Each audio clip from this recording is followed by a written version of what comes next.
The frail-looking blonde clutched the white envelope nervously when she greeted me at her modest bungalow on Australia's central coast. "I'm not sure that I should be showing this to you. As a British prince," stammered Virginia Roberts Giuffre, a then 27-year-old mother of 3, before she showed me inside and pulled out the envelope's contents, a dog-eared color photograph. Taken nearly a decade earlier, when she was just 17, the snap showed Prince Andrew's arm skimming her bare waist beneath her cut-off top while Giuffre Maxwell grinned proprietorially in the background. Virginia blushed with embarrassment as she told me that this was evidence of her first sordid tryst with the then 41-year-old royal. Their encounter was arranged, she alleged, in an account from which she has never budged, by American pedophile Jeffrey Epstein, who was employing her as a sex slave, and his sidekick and girlfriend, Giuffre Maxwell, daughter of disgraced British tycoon Robert Maxwell.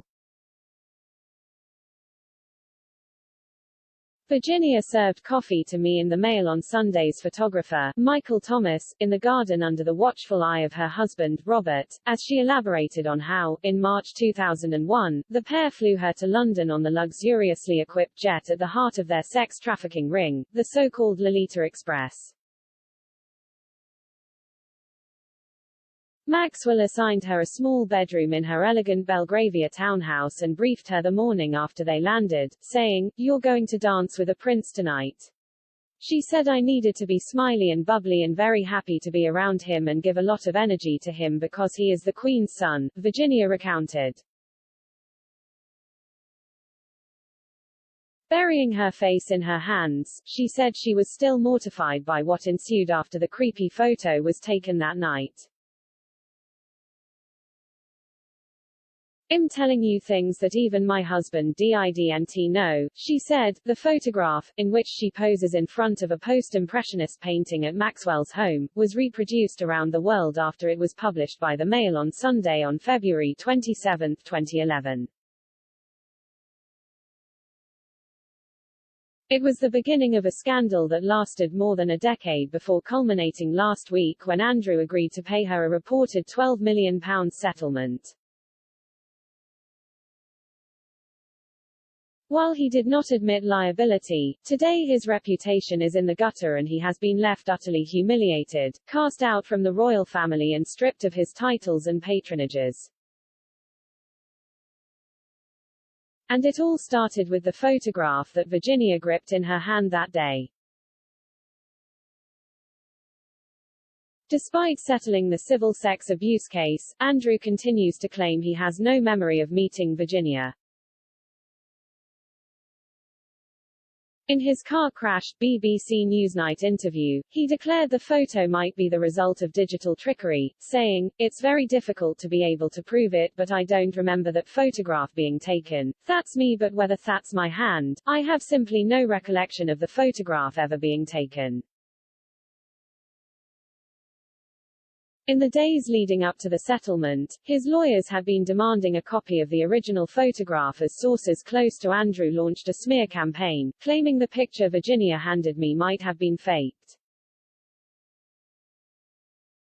This struck me as bizarre because, during the 11 years since I first laid eyes on that astonishing picture, no one from Buckingham Palace had contacted me to accuse me of falling for a hoax.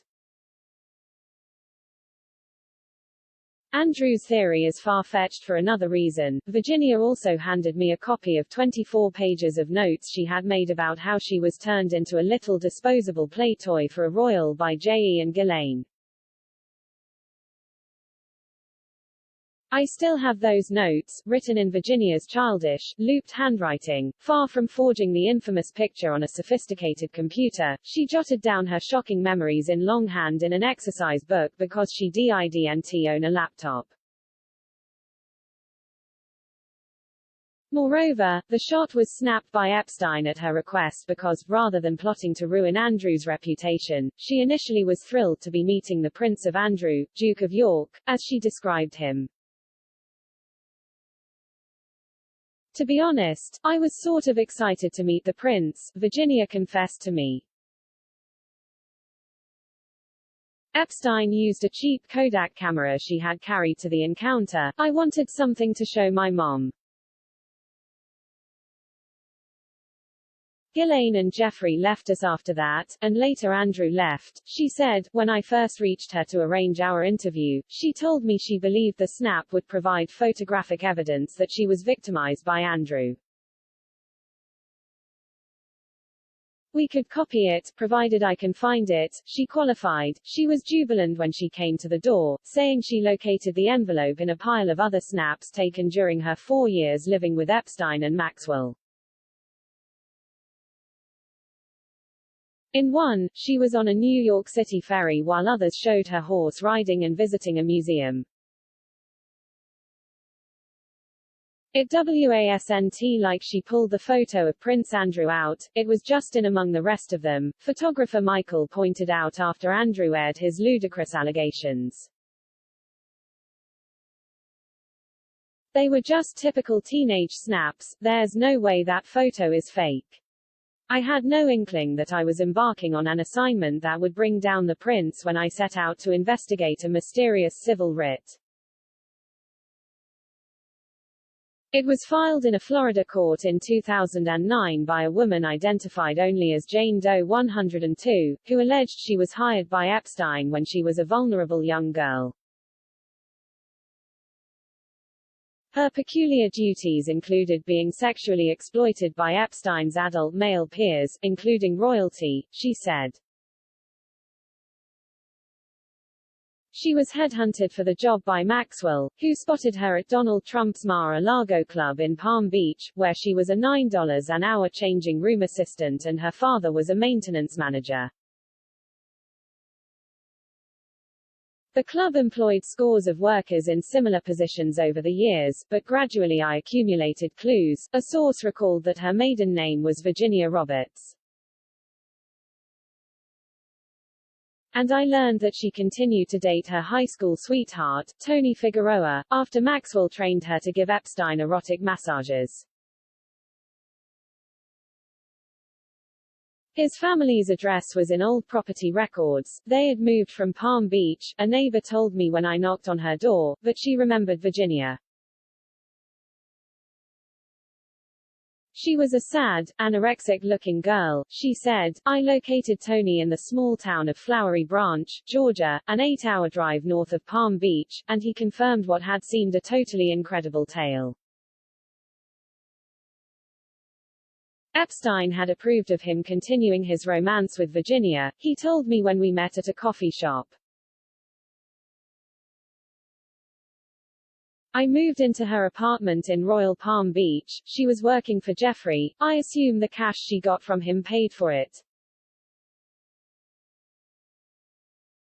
I would give her rides to his house. I would hang out there, sit by the pool, talk to the chef. Giuffre treated me like a friend. I never got any weird vibes until she told me what was going on. And then the bombshell, when Tony picked up Virginia from a trip to London on Epstein's jet, she showed him a photo of herself with Prince Andrew. She told me Giuffre was hanging out with Andrew and she had hung out with him, he said. It was supposedly just massages. He was sickened because he had come to understand that in Epstein's warped circles, massage was a euphemism for sex. I tried to get her to stop the trips with Giuffre but she didn't. I think she was scared. Tony gave me the next lead to Virginia's whereabouts. Her father's name, he confided, was Sky Roberts. I left a message at his number, saying I was investigating Epstein. On February 4, 2011, an email landed that would change the course of history for Andrew. Hi Sharon, Virginia wrote, my father, Sky Roberts, informed me of your call and I thought I'd send you my contact details so we can get in touch. When I called her Australian number, her voice was shaky but determined and the first word from her lips was Andrew. He was the royal in her lawsuit, she told me, and, while initially reluctant to talk publicly, she eventually decided she wanted to waive her anonymity and tell her story because she was furious that he was still hanging out with Epstein after the financier's conviction for offenses related to child prostitution. Just a few days before, she had seen a photo, published by the now-defunct News of the World, that revealed the prince had taken a stroll in Manhattan's Central Park with Epstein after the wealthy pervert had completed a slap-on-the-wrist jail sentence for abusing underage girls. She had also read about a dinner party that Epstein threw for Andrew during the New York visit, which was attended by celebrities including Woody Allen. Little could Andrew have known that that image of him casually chatting to his old friend in the park would end up so enraging Virginia she would agree to talk to me. I am appalled, she told me when I arrived at her modest ranch home 60 miles north of Sydney. To me, it's saying, we are above the law. I was exhausted after 24 hours of travel from my home in New York via San Francisco to Sydney and then a 90-minute drive in a rental car on unfamiliar roads. But from the moment I set eyes on that picture, my jet lag evaporated. For the entire journey I hadn't slept because Virginia had warned me she might not be able to find the picture. Now she had found it and, of course, I knew it was a huge scoop, but I had mixed emotions. This was a woman who was a victim of the most evil child sex ring I have heard about during my 40-year career. I was worried for Virginia and the fallout going public would have on her. I knew her life would never be the same again. She was clearly still absolutely terrified of Epstein. She told me she had seen shady characters hanging around her house who she was convinced had been sent by the billionaire to bully and intimidate her into silence. Yet here she was, bravely telling a story which would set off a cataclysmic chain of events that would change her life, and Andrew's, forever. By the time I met Virginia, she was happily married to Robert Giuffre, an Australian martial arts expert whom she met by chance when Epstein flew her to Thailand for a massage course. They had 2 sons and a daughter, but she couldn't put the memories of her years in Epstein's cult-like household behind her. She wanted both him and Andrew to be brought to justice. We sat in her garden and I remember the terror in her eyes as she told her story to a journalist for the first time. She gave me a graphic description of the hours she claims to have spent with the prince after Maxwell and Epstein left her on that London night. For reasons of taste, they can't be included here. It was disgusting, she said, shaking her head. I've gone from pain to hurt to anger, coming from my background. I thought I was important, being with a big, famous man. But being a mother has changed my perspective on life. After my week-long first meetings with her, I received word that a U.S. prosecutor, Anne-Marie Villafana, was trying to reach me. She told me when I called that she had heard I was talking to Virginia. The FBI would like to fly to Sydney to interview her, she said. Virginia wept when I passed on the message. She was still living in fear of Epstein. Would he hurt her, she wondered, if she cooperated with the FBI? And would it do any good? She had talked to some investigators just 3 years earlier, yet there's Giuffre in Central Park with Andrew. She agreed to meet 2 FBI agents, Michael Thomas, and I drove her and her husband to the U.S. consulate in Sydney. We weren't allowed to accompany Virginia inside, but she told us she confirmed the account she had given us and handed them her collection of snaps, including the print we had copied showing her with Maxwell and the prince. They handed it back to her after making a scan. Since that day there has been much speculation about what happened to what has been dubbed the original photograph. To the best of my knowledge, she still has it. I've never heard anything about her destroying it. A redacted court document reportedly shows that she gave 20 photos to the FBI in 2011 and they were scanned front and back.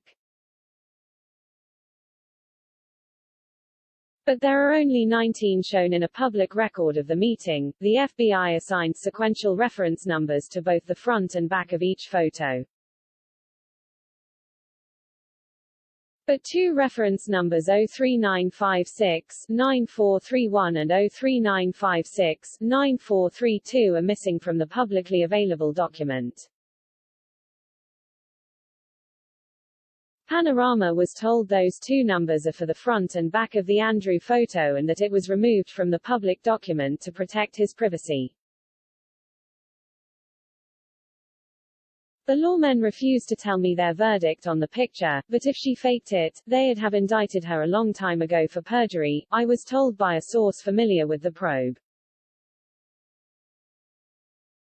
A Californian digital photography expert, Hanny Ferrad, told The Times he saw no obvious signs that the photo was doctored.